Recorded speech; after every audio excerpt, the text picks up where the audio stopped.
fixed? Nope, I gotta wait till August 21st. Oh no. Yeah, they couldn't make it fit on there, so they just gave me some medicine. Well, you got to stay doped up till then, or what? I gotta stay doped up to the Oh, that's a shame. What's I know. new? What's new? Wow, Darren. Oh man. Hey, by the way, we are live on stream now. Thank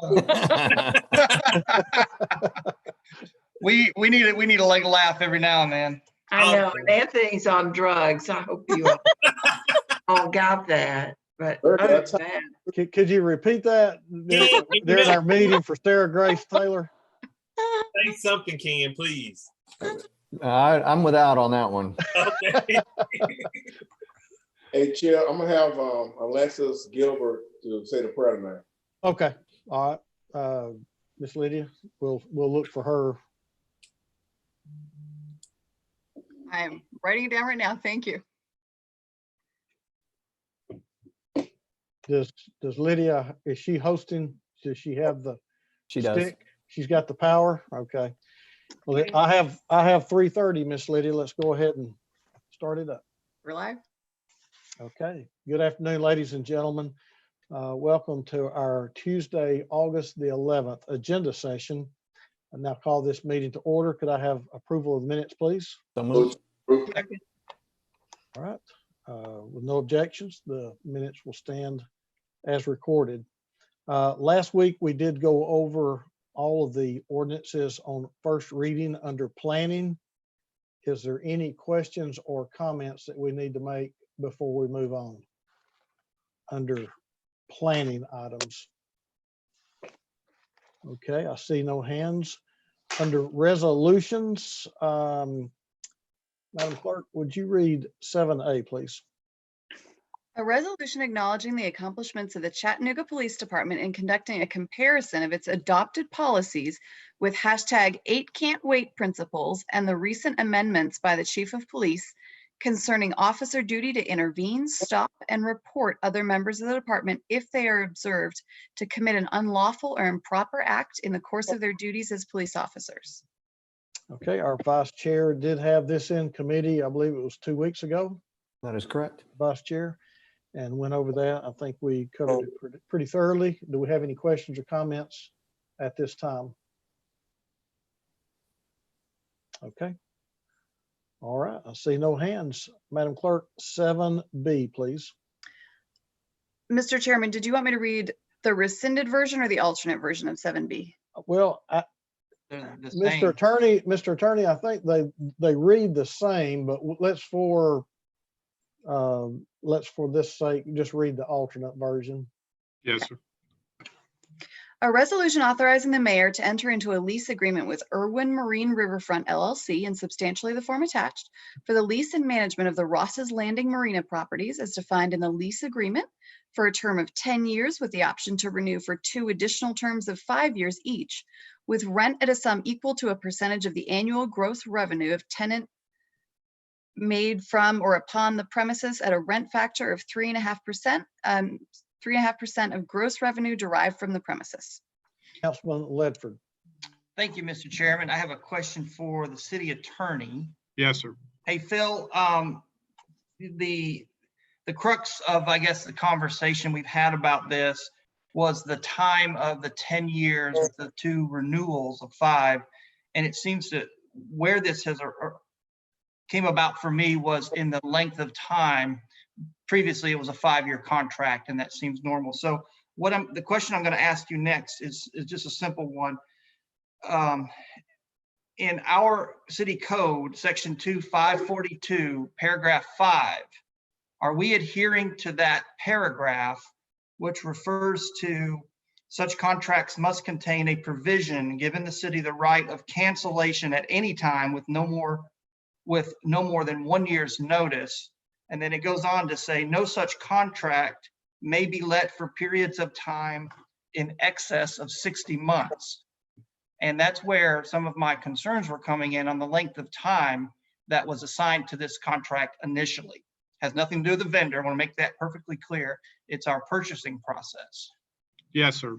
And the difference between the original version and the alternate version, which you have in front of you right now, has a change to paragraph 3 of the lease agreement. This was agreed to by the vendor in connection with this, in connection with the discussions with our office. That provision now says at least that there can be a termination by the city for its convenience at the end of the first 5 years of the term, provided that we give them not less than 90 days advance written notice of the city's intent to terminate for convenience. And the city can terminate at this point in time at the end of that term or any renewal term, the agreement with at least 90 days written notice. So yes, I believe that would comply with your concern about 60 months because 5 years is 60 months. Okay. So the one thing that I had brought up and one concern that I had was the timing triggering. You know, I've talked about evergreen clauses. That's the way I kind of view this as an evergreen clause. We don't currently have a trigger mechanism other than, as it was suggested to me, just put it in my calendar. Well, I may not be here. I'm thinking about another administration, maybe another council. It may not be on their calendar. This comes up, that goes away. What trigger mechanism can we put in place to look ahead? Because a lot of times we have these contracts come through more times than often, and they are simply, we have to get this done right now today. I think Councilwoman Coonrod will probably shake her head yes on that one. And it's always an emergency. It's always the last minute. So what can we do to make sure that we are aware? And then the second part of that, Phil, is who makes that final determination? Is it the administration? Is it the mayor? Is it council? Is it a combination? I'm just curious as to who makes that decision. But normally this would come through the, I guess, the land department in Public Works. Whenever issues come forward here, they should be apprising the council of that information if there is a 90-day or 180-day time period that is involved in here in connection with that. That's one concern. I guess, and I believe we had discussed this provision at least under paragraph 3. If you want to actually have the council receive notice of the termination pending on here, we can actually provide for that within this agreement here. And that's the only other suggestion I could give you, that the notice would be provided to the city council at least 90 days in advance or before the 90 days runs. Okay, so how do we do that, Phil, legally? That would be an amendment to paragraph, I guess, 3E2, and I can make that amendment if that's what you would like for this evening. That amendment would simply say that the city council shall be provided notice, I guess, no less than X days in advance of the end of the lease term, if you're wanting to I guess, end the agreement for convenience. Okay, and did you answer, I'm sorry, Phil, I don't know, did you answer my first question about who makes that decision? If it's sent to the city council, then it would be this body that would be making that decision. If you want it to go to the land development or the land office of the city here in Public Works, then they can do that. I don't think it hurts to let both bodies at least try to catch up with each other here and make sure that you're looking out for each other in connection with that. Okay. And is there a way to add in language that not only notifies us, but makes it city council have the authority to approve it, the continuation? Well, because that solves a lot of my issues with the length of time up front. And of course, Phil, I may not be sitting here. You may not be sitting here either, but I'm looking ahead, trying to not obligate future councils or an administration and basically tie their hands. Yeah. My only concern initially was that this lease agreement was for a term that was for a longer term. We are inserting this provision at y'all's request to give the city an option to be able to get out of the agreement after 5 years, which I guess the vendor was not objecting to. The problem we were trying to avoid was having to go back to another request for RFP, sure. proposals on here. Yeah, no, I understand that. I understand that process. I'm just trying to give a future council some sort of approval process, since that seems to be where some of the concerns was. I mean, there were a lot of concerns, I think, per the vote, that this is a really long-term contract, or the potential to be a very long-term contract. And I'm just trying to allow a future council to have an opportunity to be notified in advance and to have a say so, and because that is putting a lot of obligation onto, and that, I mean, our waterfront is a tremendous asset, and I'm glad to see it's running the way it's running. That's not the point. Again, it's not about the vendor. It's about the process and the obligations that we are going to set forth with future administrations and future councils. Yes. I can work on that language in that paragraph on here. I will provide provisions for the notice to the council. And then it is saying the end of the term. The concern is that the lease term is initially August 1st, 2020 and continues through July 31st of 2030. And it gives the city the option to terminate the agreement upon convenience at the end of the term or any renewal term with 90 days notice. The problem is that you've got a 10 years versus your 5 years other than that, but you can terminate it for convenience at the end of five years. So Okay. I'll do the best I can on Okay. that. Fair enough, Phil. Thank you. Yes. Thank you, Chairman. Okay, are we ready for tonight at 6 o'clock, Councilman? I'm going to have a few more clarifications to see what Phil, hopefully he can send me something before 6 and we can clarify what the language actually calls for. I mean, if it doesn't, I'm just going to probably bow out and say no, sir, respectfully. But no, I just think we need to have that cleared up. Okay, thank you, sir. Any Thank other you. questions? Let me flip back over here. Okay. I see no other hands on this item. If not, we'll move on to item C, Madam Clerk. A resolution authorizing the Chief Information Officer to increase the yearly spend budget on existing blanket contract number 556677 with Central Square Technologies as a provider of software licensing, support, and professional services associated with the Chattanooga Police Department and Fire Department by $100,000 for a total annual spend limit not to exceed $350,000. Okay, I'm looking for hands and I see no hands at this time. Item D, please. A resolution authorizing the Chief Information Officer to exercise and renew the existing blanket contract with KCI Technologies to be providers of software licensing, technology support, and professional services associated with CityWorks managed hosted solution citywide from July 18th, 2020 through July 17th, 2021 for an amount not to exceed $45,000. Okay. Questions or concerns?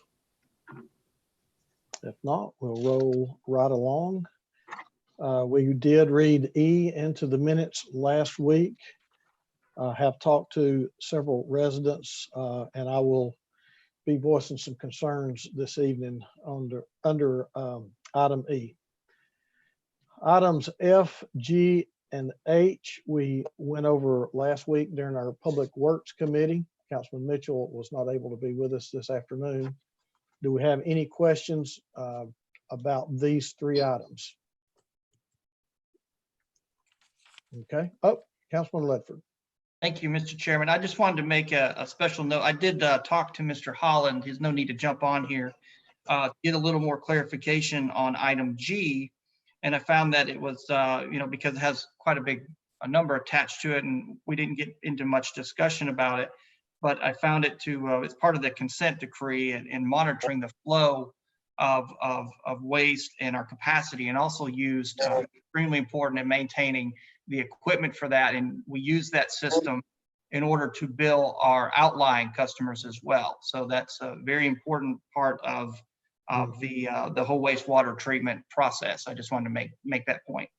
Okay, thank you, sir. Any other questions or comments? If not, let Madam Clerk, would you bring in Chief Hyman, please? We do have a fire department report this afternoon. Yes, sir. He is on his way. Good afternoon, Chief. If you could unmute your mic. Hey. There we are. Good afternoon, Council. You're not just another pretty face. I'm not in my pajamas either, contrary to your belief. What do you have for us this All right, evening? I'm going to share my screen here.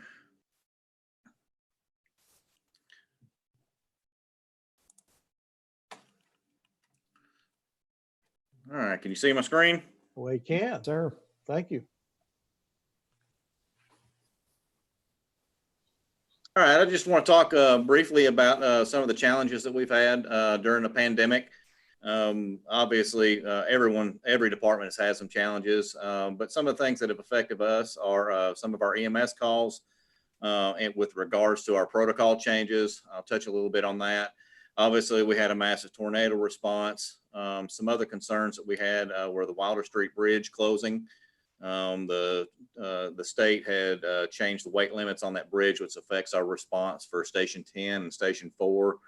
And then I want to touch a little bit on some of the adaptations to training that we've done that really the pandemic has really forced us into trying some different things as far as training because we can't do in-person trainings as much, even with social distancing and wearing masks, it makes it difficult. So we're changing some things there.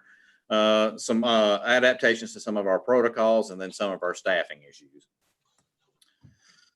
So some of the stuff that when we talk about our EMS calls, prior to COVID, our EMS calls made up about 40% of our overall call volume. When COVID hit, we saw a dramatic decrease in the number of EMS calls that we run, and that was primarily due to Hamilton County's protocols on what we run on and what we don't run on. So typically we have about 21 different criteria that we meet under the first responder criteria for Hamilton County. They're the medical director and they kind of dictate what calls we run on, what calls we don't run on. And when COVID hit, we reached out to the county and we were all kind of in agreement to help protect first responders that we would pull back on some of those what we call not as critical response criterias. And we pared that back to about 6 response criterias for some of the critical ones, from trauma to CPR to difficulty breathing and some of the critical things that we run on EMS wise, which eliminated us having to run calls on maybe just citizens or some of the non-emergency calls that we were primarily running. And that overall change in protocol dropped our call percentage down about 15%, which is pretty substantial. Back in June, those protocols were opened back up. And as you can imagine, our call volume shot back up or is increasing because those protocols are open up. And we have about 21 different protocols that we run on. And with that being open up, obviously the call volume went up. So we're starting to see that trend. So that was just an impact of what COVID did for us during that time frame. And it did help protect our first responders during that time frame. And that was primarily what we were trying to accomplish. And as anticipated, with emergency calls went down, our fires actually kept pace and actually increased a little bit. And we kind of speculated this is probably just from folks staying at home. During the pandemic, with everybody being home, we had a lot more cooking and accidental type fires. And actually the number of our structure fires have actually gone up. And I think you can just recently in the news, I think we've had about 9 different fires here. And everything that you've seen from the news, we've had a busy summer, which is atypical of what we normally run. So our average structure fires prior to COVID ran about 18 structure fires between January and March, and then upwards of 22 fires just from April to June. And just here in July and the first part of August, we're still trending upwards. So it's just kind of an indicator that we're still doing the job that we always do. When we talked about the Wilder Street Bridge, we got notification from state of Tennessee that the weight limits on that bridge had been reduced due to just the age of that bridge and the condition that it's in. And fortunately, CDOT has been on top of that and communicating with us and making us aware of that. But it is a concern for us when it comes to, if you look at Station 10 and Station 4, both of those companies back each other up, and their main primarily way to back each other up is the Wilder Street Bridge. It's a quick way over so that 10s can back 4s up and 4s can back 10s up. So about 31% of those instances at Station 10, they respond, occur in Station 4's district. It's pretty significant, and we were really kind of worried about it at first, but what we found is that pre-bridge, before the bridge was taken out, our response times were just under 3 minutes, which is pretty good.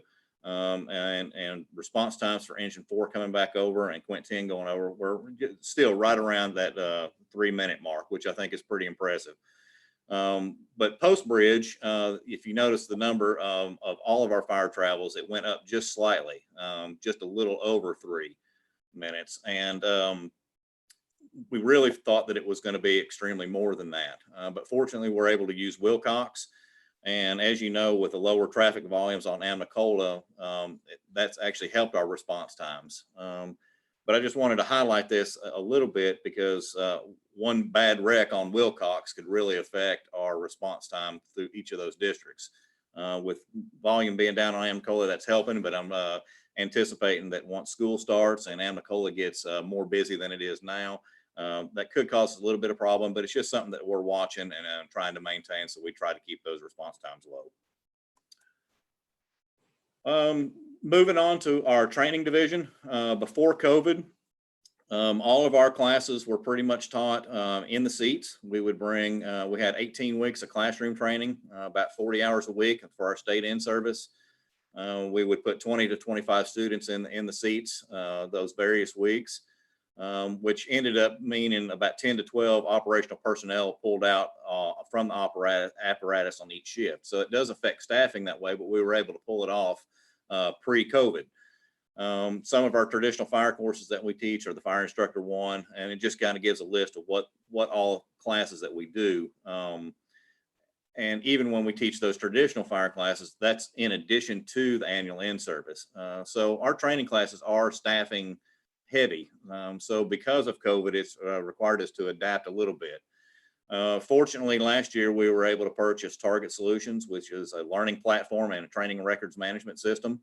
And that really gives us a lot of flexibility in our training schedule. And I've mentioned this before in a couple departmental reports, how important this Target Solutions is.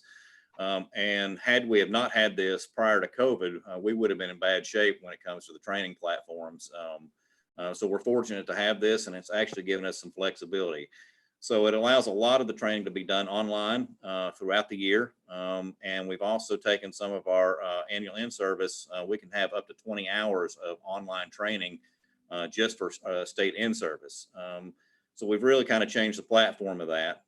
Practical training is still completed on duty, and we're still just trying to marry what we do on those 20 hours online classes with what our practical training is doing. So there was some concerns from some of the firefighters about us getting away from hands-on training by doing all online training. And it's really quite the opposite. So with some of the education that we can do online and get the requirements out of the way, we can spend more time doing operational training or hands-on training in the stations. So it's really given us some flexibility as far as our training course, or especially with in-service. So instead of tying up our training calendar for 18 weeks, we can pare that back to 9 weeks and give us more flexibility to do other things.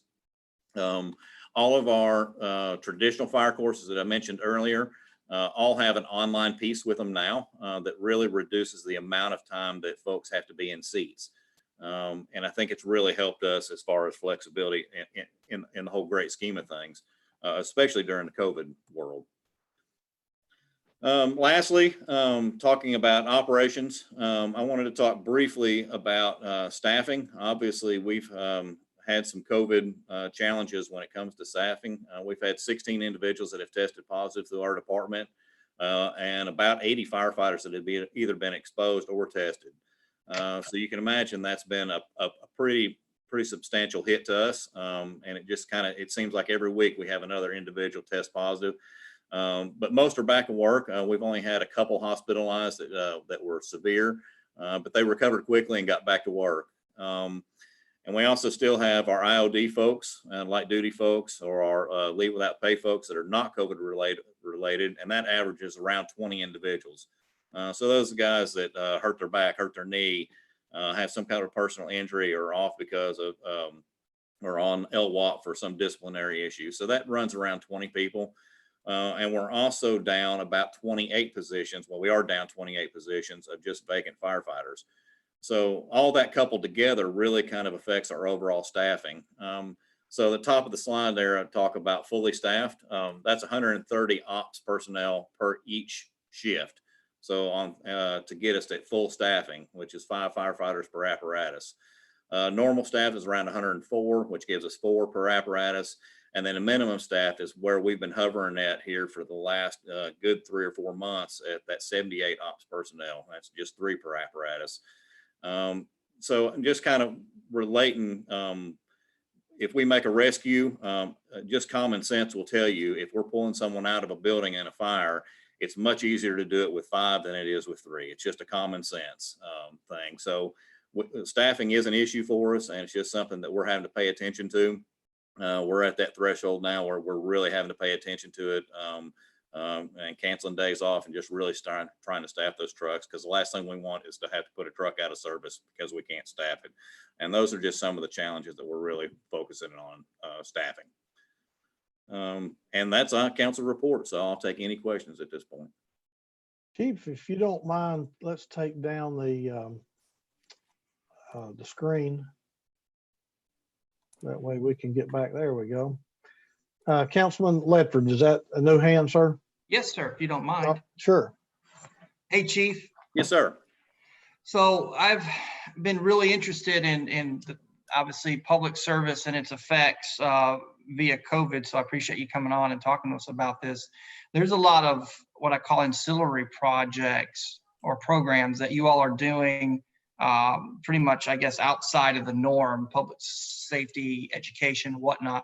Have any of those suffered, or have our men and women just stepping up and filling in those gaps because that's what we do? Of course, our men and women are stepping up and filling those gaps, but things have changed. So getting into schools and doing in-person public service events that we used to be able to do, they're not the same anymore. And that's really affected it. So we've had to kind of change the way that we do business. A lot of the times when we would send a fire company to a birthday party for a kid in a neighborhood. Right. And we had to quit doing that for a little bit, but what we've decided to do is just have a truck go by there, honk the horn, wave at the kid, so they're still doing those kind of community events. It's just in a limited fashion. So we've been in parades, we've done everything pretty much remotely from the truck, where we're not actually physically touching people or around folks. And that's just kind of an adaptation that we've had to do. But it has affected our public service quite a bit when it comes to that, for doing smoke detector giveaways and that kind of thing. Those are not things that you can do virtually.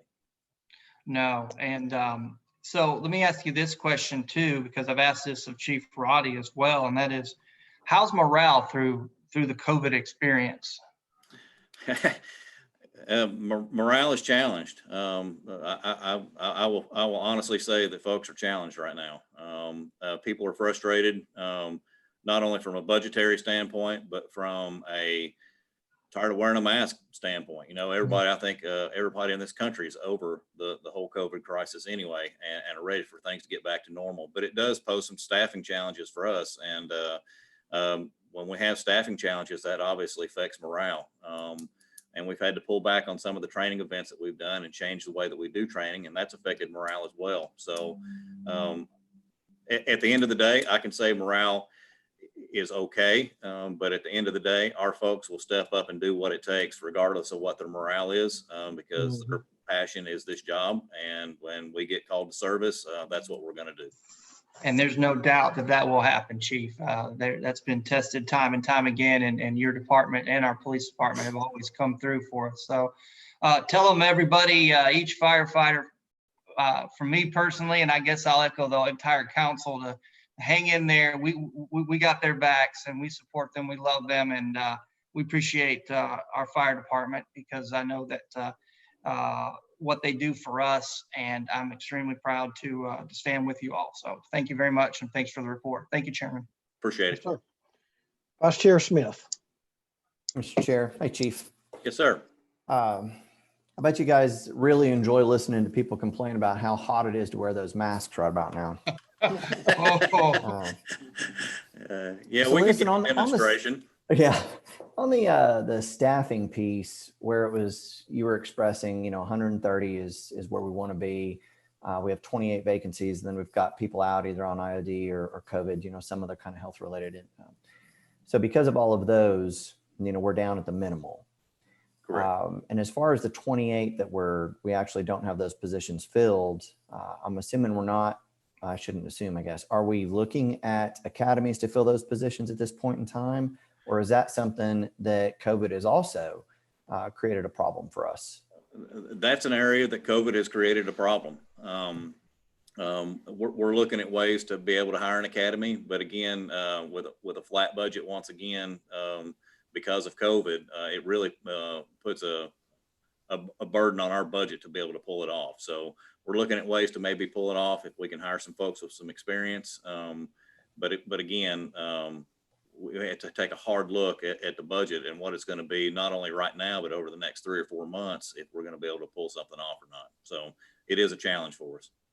Well, over the years, we've expressed how important it is. And I believe everybody on this council, definitely some of us for 6 or 7 years that I know for sure have been pushing to make sure we're fully staffed. So being that we're not only not fully staffed, but then also having so many people out for illness and other issues, just exacerbates that problem significantly.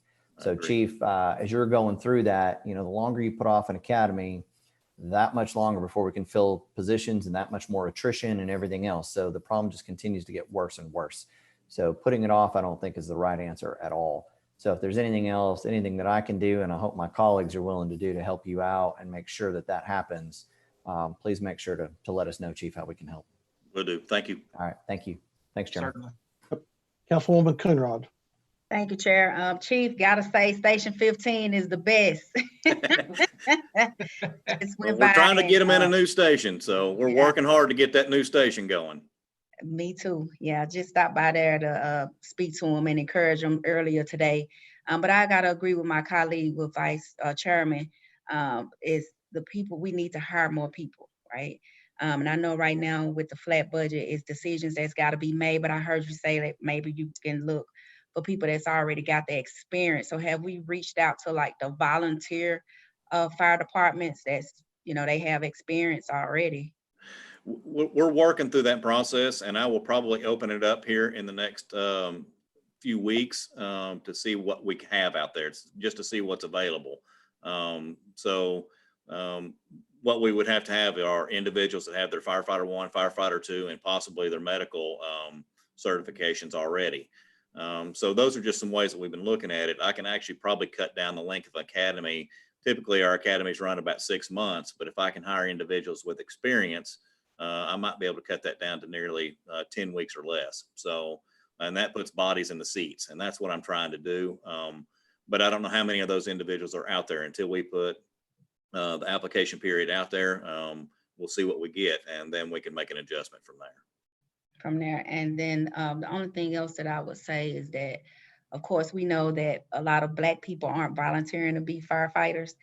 So any way that we can kind of, make sure that we're reaching out to the minority to get them excited about becoming a firefighter. I know if I had the opportunity to work 7 days out of the month, that's something I most definitely would do in serving our community. Because you guys do a lot of stuff that we don't even recognize. A lot of times, and we always cheering on our police department, but you guys take on a heavy load as well. So I commend you all for the work that you're doing. You're doing amazing work. And with my colleagues, at anything that I can do to help push things further, just reach out to us and see how we can all make this happen. Thank you. I appreciate that. All right, Councilman Gilbert. Thank you, Chair. Chief, what's the Yes, dollar sir. What is the dollar amount that would take to do academy?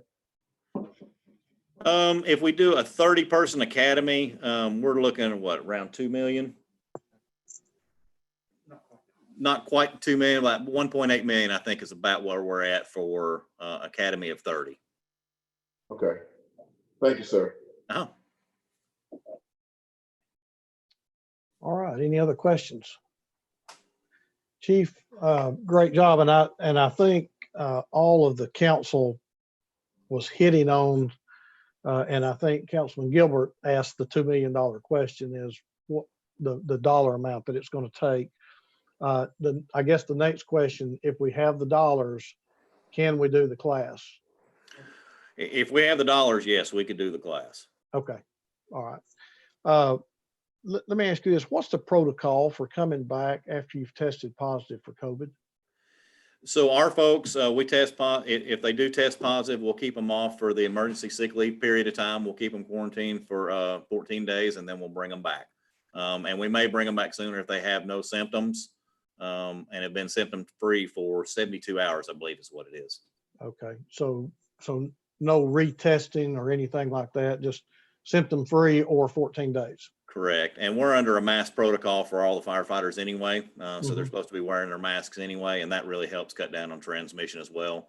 We practice social distancing in the fire halls. And then of course, on the calls that they go on, they got to wear the appropriate PPE as well.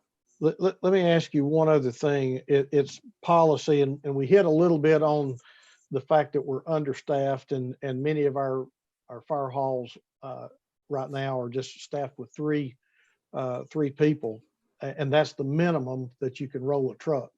When we get down to 2, we don't roll it. Are we looking at that policy at all to see if we can roll a truck at 2?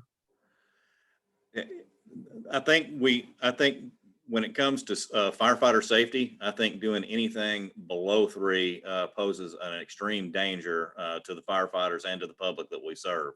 Okay. There's And I also can state- explain further about what those individuals do on that truck, but I think once we get down, we would not be comfortable putting a truck in service with 2 people at this point. Okay. There's also state and TOSHA and OSHA requirements that we have to meet, and that's the reason for having at least 3 people on a truck at a minimum. Okay. All right. Any other questions from the council? Chief, it looks like with all the people staying at home and trying to cook, we might have to start putting on home ec classes to keep from burning the house down. We could probably do that too. Our firefighters are good cooks. They are indeed. They are. I've been in some of the stations eating are the good food. They're good cooks. Chief, thanks so much. Yes, sir. for the Thank y'all. presentation. Very, very insightful. All right. All right, Miss Lydia, you can excuse Chief Hyman. We'll go on with our agenda. Council, if you will look at your purchases for this afternoon. See if there are any questions concerning purchasing. We, I think, have about 3 items. Councilman Gilbert. I just want to ask a question about pest control. I'm assuming that this is not the same company that I had some concerns with. And did we increase the range of what they actually do? This is on the pest control. On the purchasing? Well, this is, I guess, a renewal coming up soon. I'm not sure what you're looking at. $50,000 first or 2 renewal options. Mr. Chair, you said 3 items. I've got Have you got a different list? Maybe I've got the wrong list. 7 with August 11th at the top. Right. I've got 3. I've got You've- 3. I got 3. Huh. 1, 2, 3, 4. I got 7. Miss Karen, I'm opening the file that's in the folder up Yeah. on the drive. So that's what I'm opening. Okay. I have on August the 11th, I have 3 items for consideration for tonight. Tell you what, bring Mr. Salmons in, Miss Lydia. Okay. I saw him in attendance. Let's clear this up. Okay.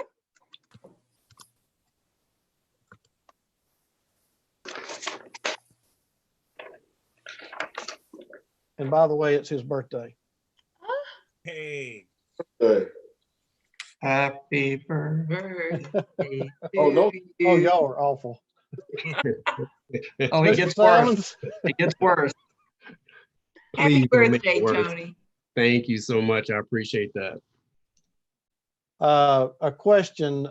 We have, some of us have in our folder 3 items for this evening. Others have apparently a few more. Which one is correct, sir?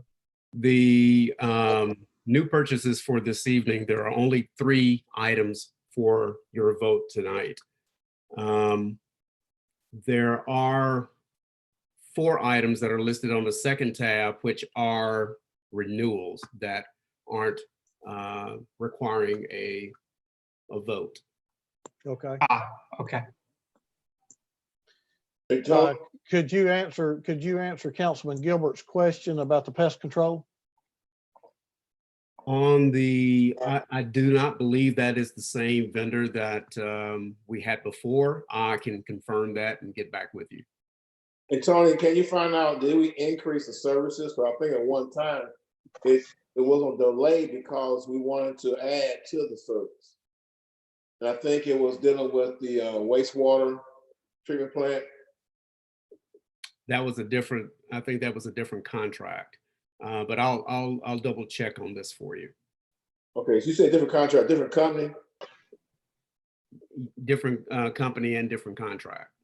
Yeah, checking that fine, I appreciate it. Okay. And also what this company actually do is it, who are they covering and what are they service, who else, what is the service that they are providing? Okay. In looking at the attachment, which should give you the details, and if not, then I would definitely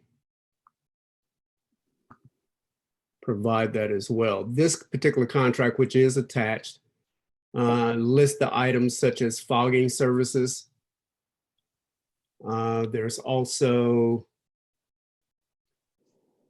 brown recluse service, black widow service, rodent control, city hall entrance, city hall annex, city council building, family justice center, and internal audit.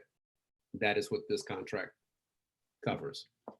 Okay, so we got several companies that we deal with for pest control. We have multiple contracts, yes. Can you, not today, can you provide me a list of all the pest control that we have? Okay. And that's curious why we don't have this one, but yeah, can you provide that? I sure will. I appreciate it. Okay, any other questions for Mr. Salmons while we have him on board? Okay, I see none. Ms. Liddy, you can excuse Mr. Salmons. Council, if you would look ahead to next week's agenda, August the 18th. We have a few items for final reading and then a couple of items for first reading. Councilman Ledford, the item that we have deferred, I think for a couple of times, comes up next week. Are we Yes, sir. Are we ready for that item next week? I believe we are. I'm in contacts with the attorneys for each representative and also CDOT. So I believe we will be ready, sir. Thank you. All right, very good. Okay, any other questions or comments on next week's agenda? If not, if you'll pull up your future considerations. Anything there that you might have questions about other than transportation and public works? Wait a minute. Tell you what, while you're getting ready, let me take Councilman Ledford's question. I don't believe Mr. Bridger, I think he's on vacation, so he may not be, well, he's not able to answer this question. I was just, if someone from RPA will get with me on the committee on zoning assessment, contract and market graphics, I'd like to have a little bit more heads up on that before we get closer. Thank you. Okay. Brian Schultz is on the call if He you'd can- like to. If you know, he's fine. He can get with Okay. me. We can talk offline. Okay, very good. Thank you. Councilman Gilbert. Yes, on economic community development on one. Do we have a location if we get awarded the $750,000? We did talk a little bit about that this morning. Let me see who's available. Miss Sullivan, Miss Lydia, bring Mara Sullivan in, please. Yes, sir.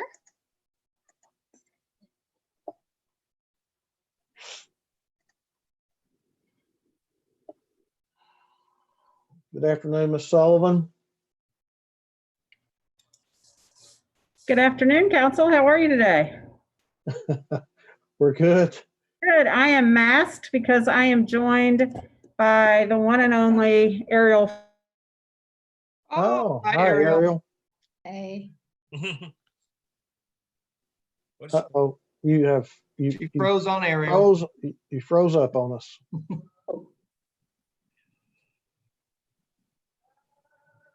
So as many of you know, today is her last day. And we are so sad that we will be losing her services here.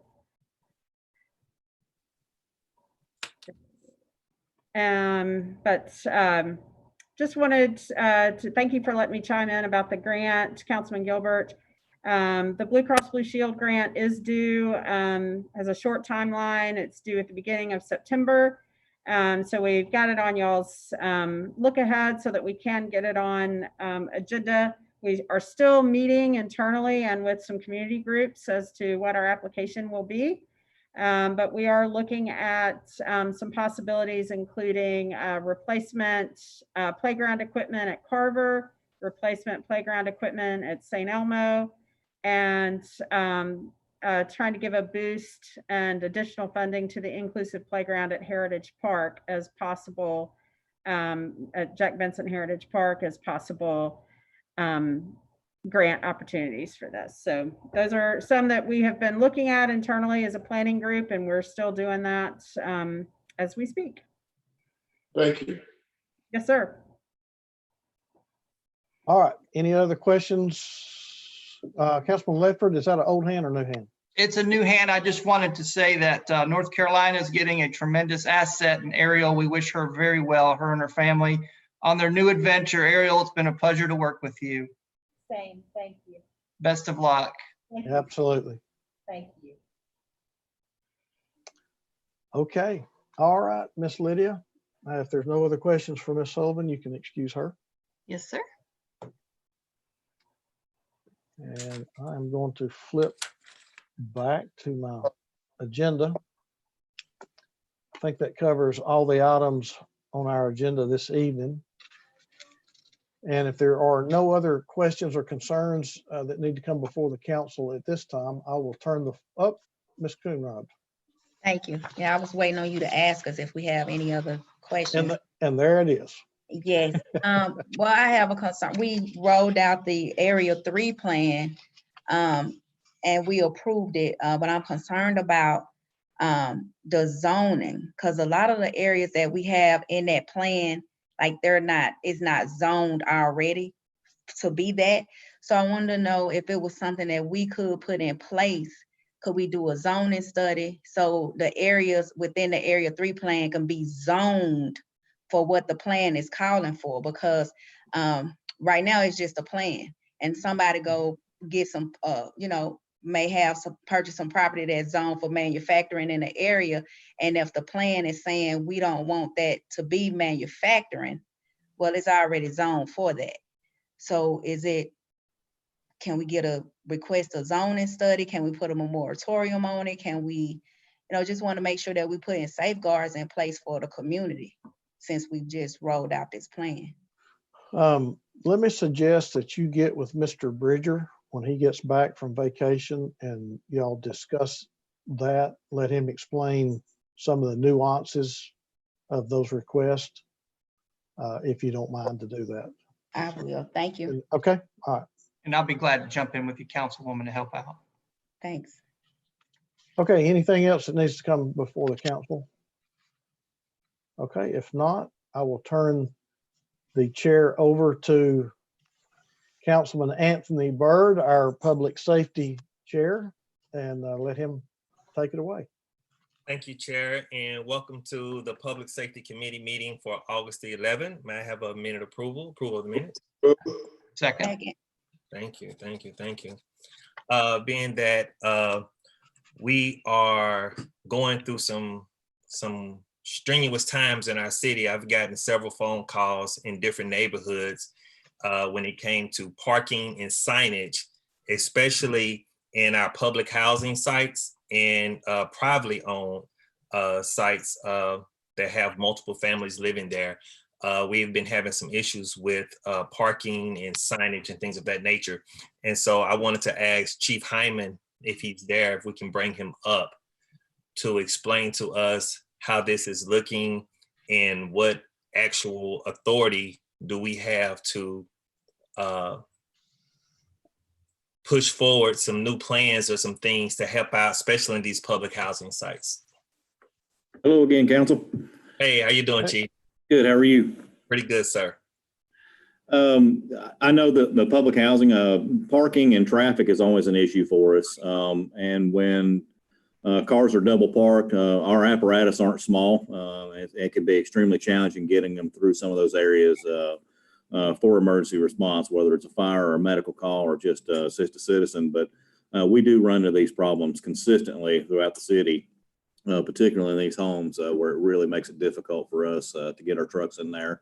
And it may actually delay service if those roads are blocked.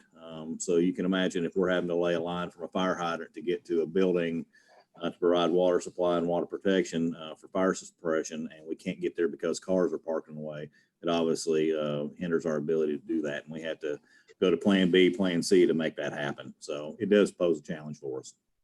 Thank you. And I'm also hearing conversations about the even not just in our public housing sites, but some of the newer developments around the city that have houses that are, you know, more tightly together in smaller streets that, you know, even with the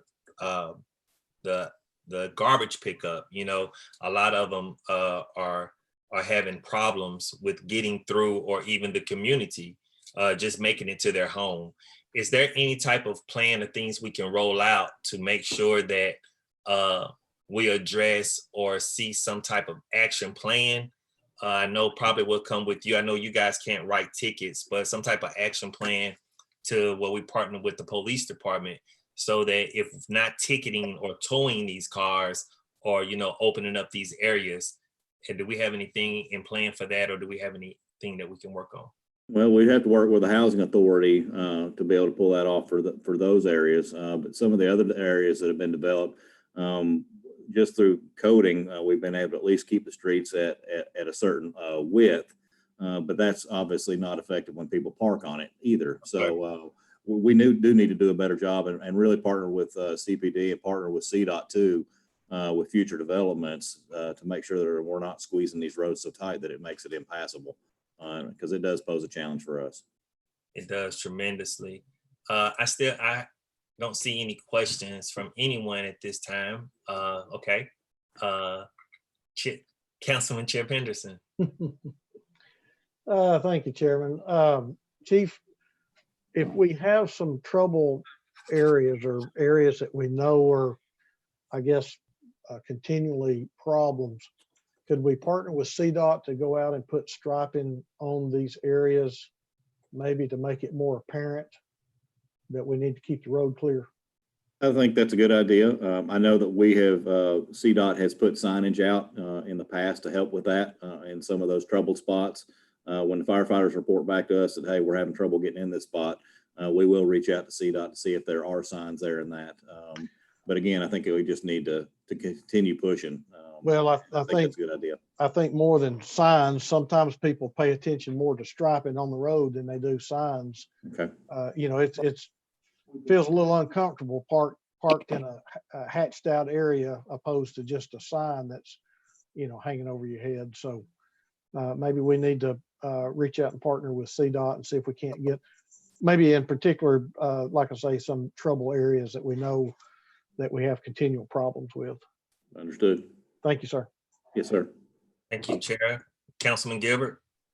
Yes, Chief, piggyback off of what Councilman Byrd was speaking of, short-term vacation, how does that affect you when the streets are so small and narrow, especially downtown? How's that affecting you for services to the people? We typically, when we get a call for service, we won't know if it's a short-term vacation rental or not. We can't really distinguish between whether they are or not. We're going there to provide service, so there's not really a time frame where we could ascertain whether it is or not.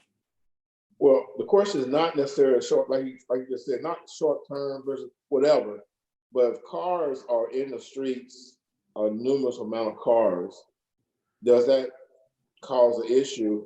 I mean, try to get through. Absolutely, yeah. More cars that are in the way, obviously, it makes a big impact.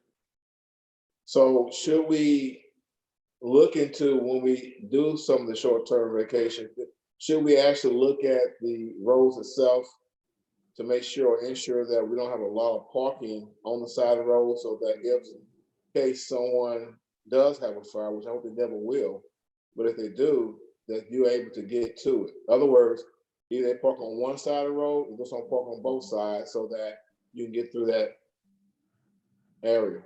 Yep, and Chief Matlock's on, and he can kind of speak to this a little bit. I know Michael Wright, one of our inspectors, works with the building with LDO and those places that are getting short-term vacation. And when these kind of like, either whether it's a PUD that's coming up and that kind of thing, they look at these things to make sure that street widths are there.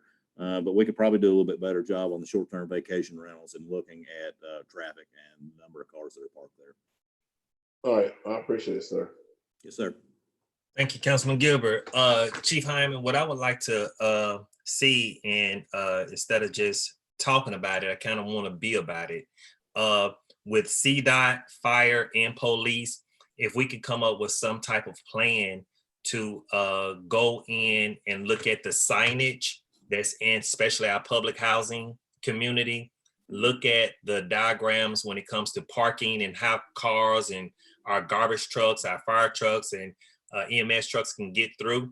I would like to see some type of plan to where not right now we're just talking about it and bringing it to the forefront, where we can see an action plan put in place where all three are saying, hey, we're going to put up new signage in this area. Because I went through some of the housing projects and seen where some signs haven't been changed out in years. They're very old and dilapidated and you can barely see them. You don't know if it's a one-way or a stop sign or what it may be.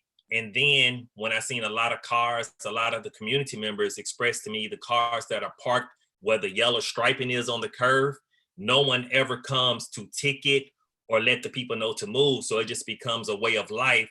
And one person has to stop while another person is coming through. And sometimes arguments spark in that if the person doesn't want to move. So I would love to see a plan to where we can start pushing something forward to say that we will change signage in these areas, and we will start implementing laws and stuff to say, hey, if this is a no parking area, you are not allowed to park here. You will be either cited or told if that was to happen. Okay, I will partner with CDOT and CPD, and we'll see what we come up with. Thank you so much, sir. I look forward Yes, to sir. it. And then we maybe can reconvene another meeting and explain the process of how we're going to do that and how that looks moving forward, so we can explain it to our constituents. Absolutely. All right. Thank you so much, Chief Hyman. Yes, sir. All right. Will anybody else have any questions for Mr. Hyman? No, Nope. sir. Good. See no more questions. Thank you, Chief. Thank y'all. All right. Miss Lydia, if you could you please, is Chief Roddy here? Could you bring him up for me, please? I will check for you. Yes, ma'am.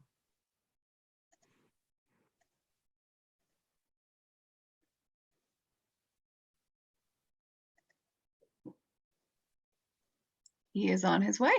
All right.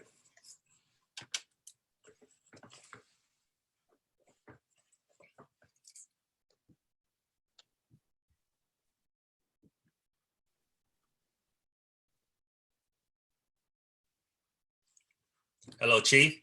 Oh, Council, can you hear me? Yes, sir. How you doing, sir? Doing well. Thank you for having me. Hey, thank you for being here. I just wanted you to come on and express a lot of the things that we're hearing in the news and we're seeing in Chattanooga, plus all over the world, just the uprising in violence and definitely homicides, shootings, things that are going on around the world in our communities. Could you give us an overview of what's going on and what you have seen thus far and where our city stands when it comes to this? Absolutely, sir. Unfortunately, but understandably, Chattanooga is in a dynamic that mirrors a lot of the cities across our country right now. There are a lot of very well thought out theories and speculation.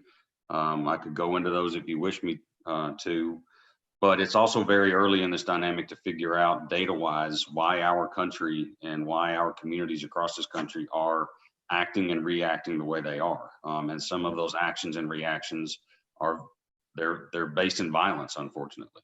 Right. What we're seeing here in Chattanooga, just looking at the number of homicides and aggravated assaults, if you look at just criminal homicides alone within the city, we are year to date at about a 17% increase. Mm-hmm. In criminal shootings, we're at about a 24% increase year to date. Mm-hmm. When you look at other types of crimes, we're either below or consistently trending of what we've looked like for the last few years. We're actually down in some areas of property crimes. So the way that this seems to manifest itself most, the stressors that we are in, when you put pandemic upon just the civil tensions that we have in society across our country, you put increased economical stressors, all of these and whatever personal stressors exist in folks' lives, unfortunately, across the country, we're seeing this come out in the numbers of homicides and shootings that communities are seeing.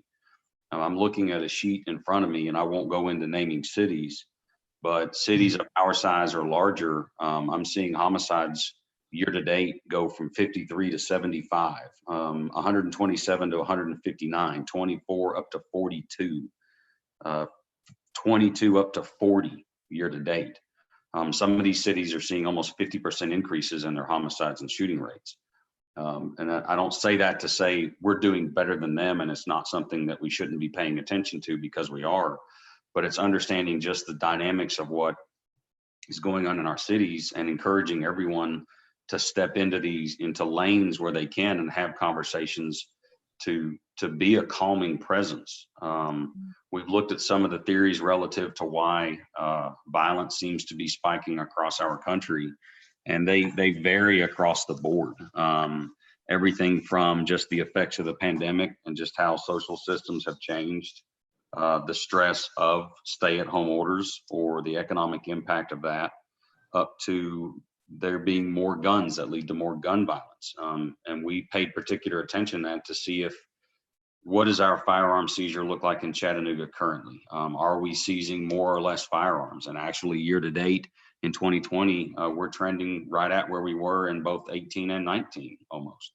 So it's not the possession or seizure of firearms, but we're working to figure out what we're hearing across the country as to why communities are suffering the way that they are. We looked into our spike rate, and it's consistent with what we're seeing with most of the major cities across our country. You typically saw your violence start to come up around end of May, first part of June, and we ran the numbers today so that they were as current as possible. And then that is exactly what Chattanooga experienced relative to our violent crime rate.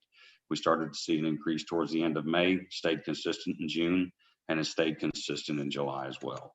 But we also, hopefully, if we can maintain consistency in last year, starting into August, September, and through the end of the calendar year is when we started to see declines in some of the presentments relative to violent crime.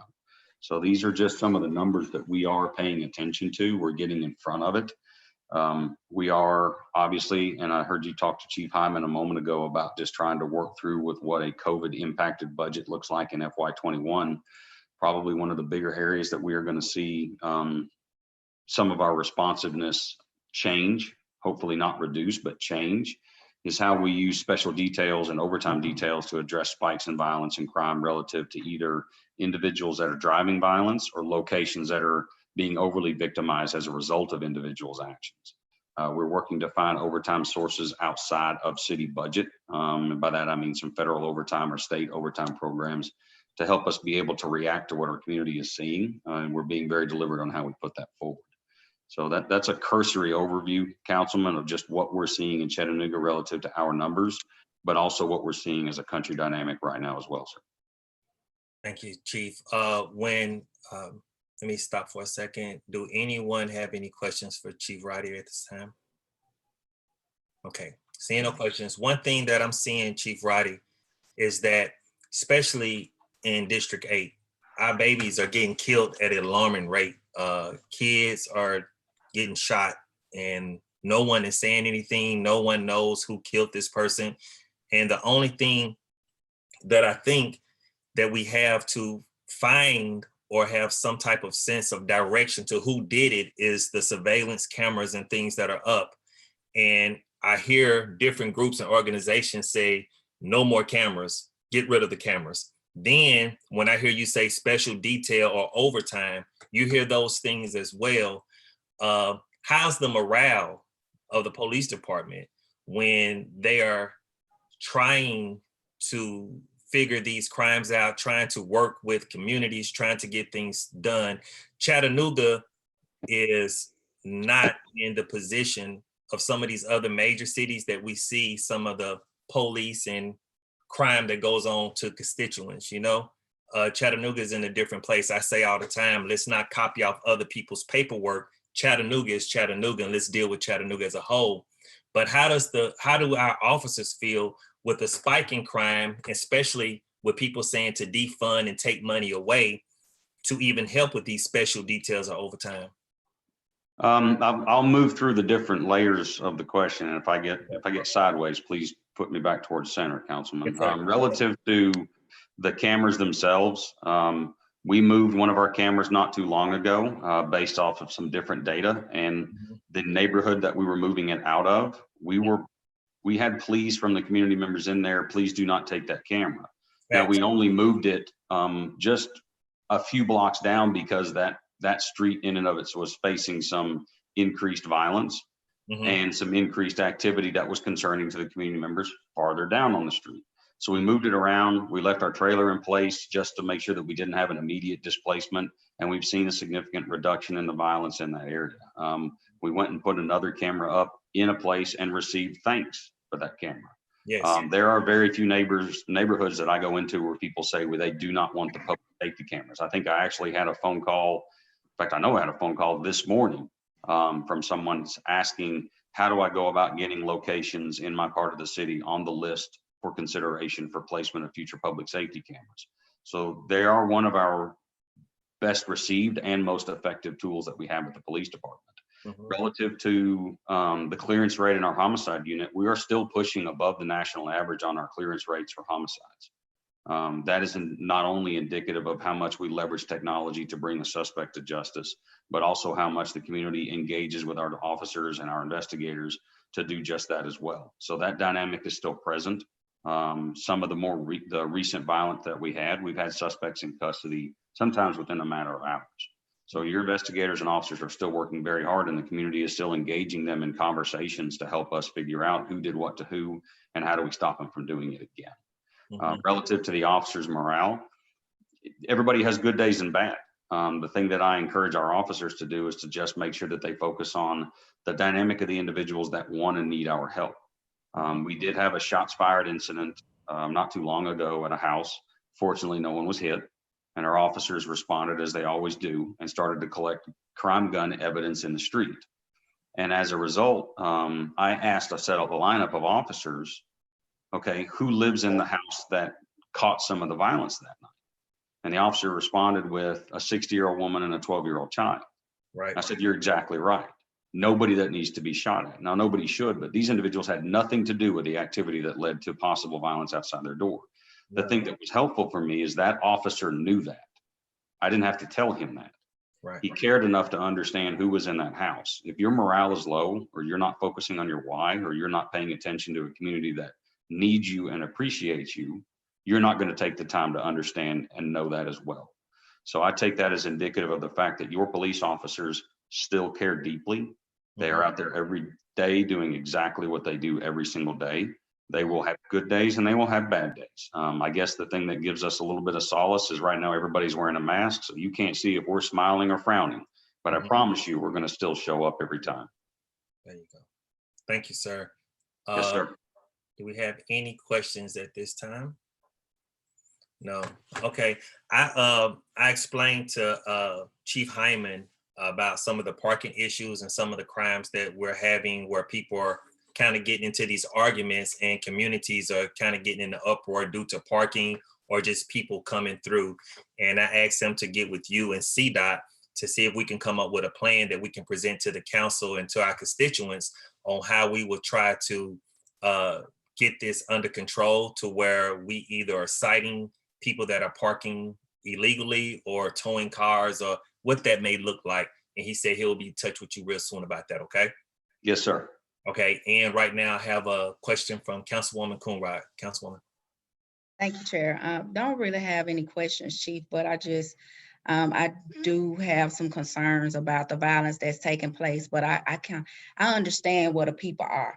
It's only so much that government can do. It's only so much that our police department can do. So, I mean, we constantly dump it on you, Chief, like we expect for you to do something about this violence. But the thing is that the people gotta wanna do something about it. If nobody is, communicating with the police department, the detectives to say, what they saw or whatever, we got this thing about snitching and we tell on the wrong things. But the stuff that's important, and if it's important to you that your best friend lost their life in front of you, but yet you're still not willing to go and testify or you're not willing to report it, then that's an issue within the community of itself.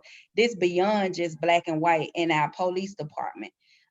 People got to start taking ownership here. If you want the crime to stop in your communities, you're going to report it. But people have gotten this fear instilled in them because of what's going on, whether if it's gang violence or whatever they want to categorize it as, but it's the proximity and it's the opportunity. And these young people, they're dying every day. They're leaving children behind. And the people that committing the acts, they're the ones who don't care. They just don't care. And how do you make someone care? When you looking for, if I can kill somebody to get ranked, that's gonna make me feel like I'm the person in the neighborhood, then of course you're gonna continue to do it. And if you're not being penalized for it, like you may get arrested, but when you go to court, if no one is there to testify, then you're gonna be just let loose on the street to do it again and again and again and again. And we keep seeing this happen over and over and over again. So for me, I have a different view about it. It's only so much that we can do. I mean, I'm not throwing a towel in or anything like that, but what I get tired of us doing constantly is like we're blaming our police department for not doing enough, and they're working extra hard. They're giving carrots out. How can we help you? Just put the guns down, come in. They say it's jobs. When I look around, it's all kind of jobs hiring. They're begging people to come work. They don't want to work. Well, we'll give you housing if it's housing that you want. They still continue to do the exact same thing. And every week we have bodies that are people that are killing each other. Like, what else can we do, Chief? And I don't, I'm like, I agree with you. I don't want to just say it's black people. It's black people killing black people, white people killing white people. But at the end of the day, it's bigger than that. It's bigger than that. And that's until we address the root cause of what's happening in our communities where these acts are happening, which are predominantly in 7, 8, and 9. Until we address those issues, none of this stuff will be resolved. So, I mean, what more can we do? I agree with everything you just said, Councilwoman. So it's what I mentioned a moment ago. Everybody finds what they can do in their lane. We just need people stepping into their lane as much as possible right now and change some of the dynamics. And as you said, some of those dynamics are economic, some of them are outlook, some of them are psychological, some of them are substance abuse. It goes across the spectrum. We just need to engage as much as we can, not stop. We're going to continue to show up, like I said. But one request, don't remove no cameras out of my district. If you got room to put more in it, put more in mine. Man, I'll put as many as I can afford to buy, and I'll put them everywhere I can. I'll say that again. Councilman Darren Leffert. Thank you, Chairman. Chief, before you go this afternoon, I said this to Chief Hyman, so I want to make sure that the Chattanooga police officers, all our men and women who serve us, know that that we support them, that we appreciate them, and that we love them. I know I take great pride in flagging them down every chance I get, and I can tell you that it makes a difference. So if you're out there listening to this, and I know there are some who will disagree with me, you know what, that's okay. But you tell them how much we appreciate them, because when these numbers are going up, that's when the rubber meets the road. And our Chattanooga Police Department, and under your leadership, Chief, and under the mayor's leadership in this council, we have done, I think, a remarkable job and standing up for what I believe is the right course. We have a resolution tonight that's coming forth, sponsored, I believe, by Councilwoman Coonrod, that acknowledges the efforts that our police department has made, but also the efforts that were made long before some of these issues became the focus, and rightly so. We were ahead of this curve. So Chattanooga's a different place, is what I'm trying to say, Chief. And as I look around the country and I'm following this, because I tend to be quite fascinated with city councils recently who have found themselves to do certain things. And, you know, today we had Chief Best out of Seattle resign. And that's sad. Seattle lost a really good police chief today. Yes, they did. That's really sad. And that I will directly point that finger right back at their city council lack of support. So my point is this, Chief, thank you. I thank this council for your leadership. Chattanooga is a different place. It is a special place. It's a place where we have backbone. It doesn't matter what color your skin is, because this council stands together for what's right. We work together. We love each other. And this is a special group of people. And I've said that since day one. And I call you all my brothers and my sisters. And I'm very proud of what we're doing. We will get through any of our tragedies, and we will get through these times, and we'll get through it with the right attitude and the spirit of working together. And I think we're doing something right here. And I appreciate what you're doing. And please tell all the men and women who serve us in uniform, we thank them. Thank you. Will do, sir. And Chief, so often as I'm walking through the neighborhood, talking to a lot of the young folks out here, some of them that have lost loved ones, they tell me it's no program or nothing that they want to be a part of to fix what they're going through. They want revenge. And they, so many guys have told me, you kill somebody I love, I'm gonna kill somebody you love. And when you look in their eyes and you look at their heart, they mean it. You know, they're downright serious about it. And I know at 6 o'clock today, when we have public comment, you're gonna hear people that's not from these communities or not from these neighborhoods say the solutions or say what needs to happen to be fixed. Like Councilwoman Coonrod said, it's a code in our community that says I'm not a snitch, or I'm not gonna tell, or I'm not gonna say anything, or it's not my problem because it didn't happen to me. But so many of these deaths are landing on the footsteps of a lot of people in our communities now. And it's really getting ridiculous. And so I just plead with the community to talk to your police officers, reach out, call 698-2525, find out who is the officer in your community, who patrols your community, get to know them. If you see something going on in community, speak up, because the only thing that's going to change these things in our community is the community. That's how it's always been, no matter what politician, political person, chief of police, whatever was in office, the people in the community created the change. And it's so easy to point out the downfalls of the police department. But I remember one time you told me that you answered probably over 300,000 calls and probably had like 18 mishaps or something that was filed against. That's tremendously amazing. So I just want to thank you for all you guys do, Chief Roddy. I support the police department 100%. And so many people ask for cameras in my community. So many people ask for extra patrol cars riding through. These ladies and gentlemen in my community, they want you here. They love you. They support you. And I just thank you for just running a great ship and doing the right thing in Chattanooga. Okay. Awesome. Thank you, sir. Thank you, Councilman Gilbert. I just want to echo what you just said, Councilman Byrd. It does take the community to make a change, because if you look at past history of Highland Park, Main Street, and other areas, it took the community to clean it up. Mhm. It didn't take police, it took community.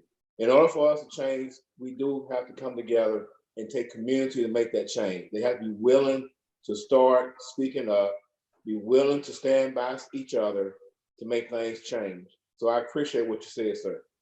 Thank you. Thank you. All right, seeing no more questions, nothing, okay. Chief Roddy, thank you for all you do. Please give your department a big salute and thank you from me and this body. And thank you for joining us today. Yes, sir. Thank you all. Seeing that we have no more questions or anything to say, I will adjourn till 6 o'clock. Is that okay with you, Chair? Sounds good to me, sir. It'll do. Thank you, sir. We See adjourn. everybody Thanks a back. lot. See you at 6.